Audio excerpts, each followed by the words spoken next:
오늘도 세상의 수많은 사람들 가운데 하나님께서 고르고 뽑으신 주의 자녀들을 하루의 가장 처음 시간 기도의 자리로 불러 모아주시고 주님과 동행하는 인생들 되게 하여 주시니 감사를 드립니다. 이 광야와 같은 세상을 살아가는 동안 주의 자녀들에게 날마다 하늘의 공급이 있는 인생 되게 하여 주시고 날마다 구름기둥 불기둥으로 주께서 인도하시고 가르쳐 주시며 저희들의 육신의 연약함으로 깨어지고 넘어질 때에 주께서 고쳐주시는 회복의 은혜가 날마다 충만하게 임하게 하여 주시옵소서. 예수님 이름으로 기도드립니다. 아멘. 오늘은 하나님의 방법은 사람이다. 하나님의 방법은 사람이다 라는 제목으로 하나님의 말씀 증거하도록 하겠습니다.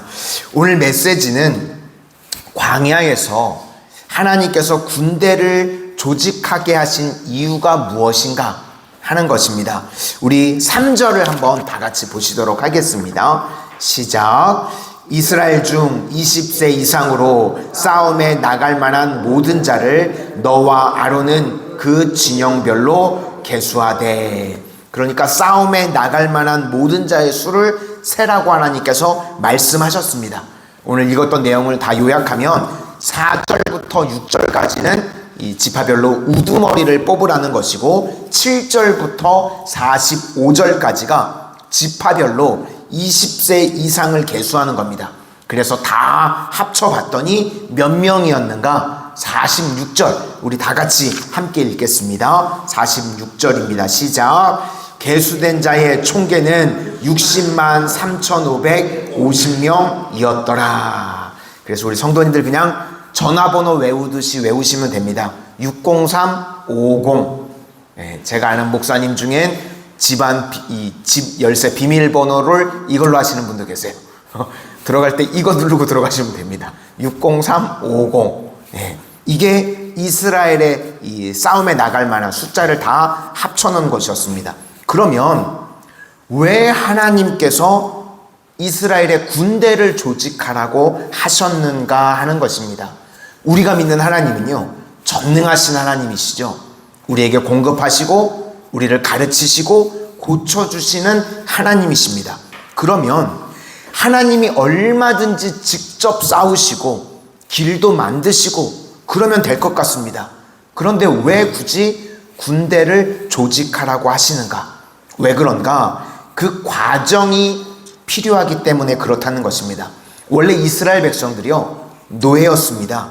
우리도 예수 믿고 난 다음에 세상의 노예가 이제 하나님의 자녀가 되는 것입니다.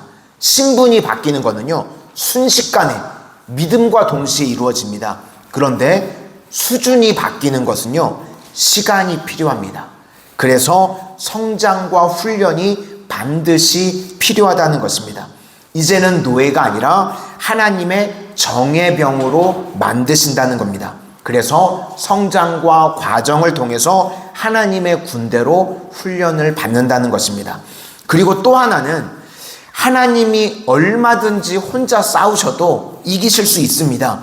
그런데 왜 하나님께서 이스라엘을 데리고 오히려 불편할 수도 있는데 이스라엘과 함께 싸우려고 하시는가?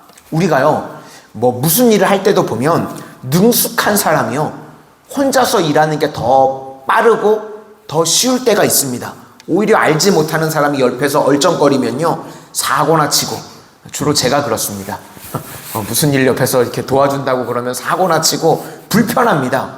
그러니까 지금 하나님께서는 불편하신데도 같이 가시는 겁니다. 이유가 무엇인가 하면 그 사람에게 칭찬과 영광을 돌리기 위해서 그렇다는 것입니다. 하나님께서요, 우리가 때로는 불편하실 수도 있는데 우리에게 칭찬과 영광을 주시기 위해서 우리를 부르셨다는 것입니다. 그래서 E.M. 바운즈가 그렇게 이야기했습니다. 하나님의 방법은 사람이다. 오늘 우리가 불렀던 찬송가 508장에도 보니까 주 내게 부탁하신 일 천사도 흠모하겠네. 주님이 우리에게 뭘 부탁하셨는가 하면 전도를 부탁하셨습니다. 사실 우리가 세상에 나가서 전도하면요, 좀 허접할 수도 있습니다. 제가 그런 생각을 해보거든요.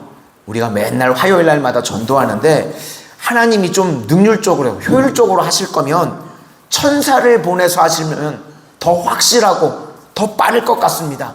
천사가 하늘에서 날개짓 하면서요, 파닥파닥파닥 거리면서 예수 믿으면 구원받아요 이러면 안 믿겠습니까? 막 깜짝깜짝 막 뉴스에 나오겠죠. 9시 뉴스에 대본 나오겠죠. 천사가 막 파닥파닥 거리면서 예수 믿어야 구원받아요. 얼마나 편하고 빠르겠습니까? 그런데 하나님이요, 그렇게 안 하십니다. 또 우리는 날개도 없죠. 조금 걸으면 무릎 관절이 다 쑤십니다. 그래서 날개 없는 건 둘째치고 우리는 관절도 안 좋은데 우리를 보내셨다는 겁니다. 왜 우리를 보내셨는가? 그렇게 우리를 보내셔서요, 칭찬과 영광을 우리에게 주시기 위해서 그렇다는 것입니다. 하나님이 얼마든지 홀로 하실 수 있는데 우리를 통해서 하십니다. 그게 특권이고 영광이라는 것입니다. 많은 사람들 가운데 우리를 부르셨다는 겁니다. 나의 약함은 나의 자랑이요.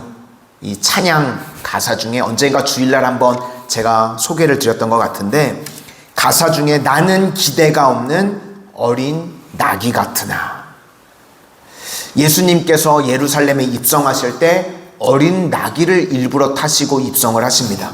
그런데 출애굽기 13장 13절을 보시면 나귀의 첫 새끼는 다 어린 양으로 대속할 것이요. 그러니까 나귀는요, 제물로도 못 쓰는 겁니다. 제물의 가치도 없습니다. 그래서 소나 양으로 바치는 거지 나귀는 제물로도 못 바쳤습니다. 그러니까 하나님이 나귀 새끼는 안 쓰시는 겁니다. 그래서 나는 주님 앞에서요, 쓰임 받을 수 없는, 기대가 없는 어린 나귀 같습니다. 늘 쓰러지고 늘 넘어지고 모양새도 없습니다.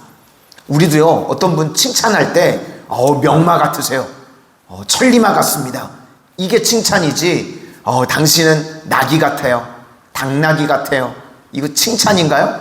아니죠. 벌써 들어도 기분이 좀 별로 안 좋죠.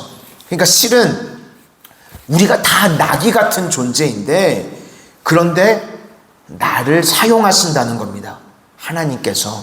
왜 그러신가? 칭찬과 영광과 특권을 주시기 위해서입니다. 그래서 하나님의 부르심은요, 축복이라는 것입니다. 그러므로 하나님께서 우리를 군대로 부르셨다는 것은 우리를 동역자로 삼아주시고 이 광야와 같은 세상 가운데 훈련과 성숙하게 만드시고, 그리고 모든 칭찬과 영광과 특권을 우리에게 주시기 위함이라는 것입니다. 그러므로 하나님의 군대로 우리가 부르심을 받았을 때 기뻐하고 감사하고 찬송할 수 있는 하나님의 능력의 군대들이 다 되시기를 주님의 이름으로 축원합니다. 기도하겠습니다. 사랑의 주님, 저희들을 이 땅 가운데 주님의 군대로 부르셔서 동역자로 삼아주시니 감사를 드립니다.